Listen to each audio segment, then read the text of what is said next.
So I've been in business now for 14 years. I started out just on my own doing midnight oils, starting at 8 o'clock and finishing basically when the job was done, not seeing my family.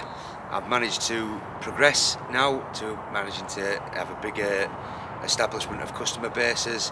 A customer base. I've managed to get more staff, which has also managed to make me a lot more healthier in my lifestyle, happier family. One thing I will say though is I haven't managed to do all this on my own. I got to a stage in life where I felt like I was literally going to a brick wall. No matter how hard I worked, the hours I worked, I couldn't get any further forward.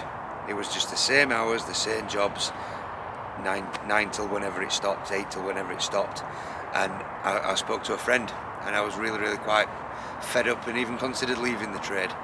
And I spoke to a friend who said he had the exact same mentality 5 years ago until he worked with Steve. And he says, I will introduce you to Steve.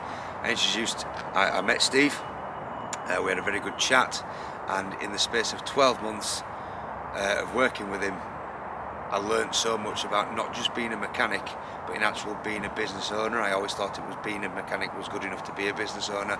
Two very different things. And I have now, in the last 6 months, doubled the capacity of my business, along with a lifelong dream of becoming an MOT station, which was always just a pipe dream, something I've always wanted to do and never could. And with Steve's help, we've actually made that a reality. And what I really like about Steve is he doesn't tell you what you want to hear, he tells you what you need to hear. And you might not always like it, but it does put you in the right direction. Work hard and play hard has been a very good role model for me.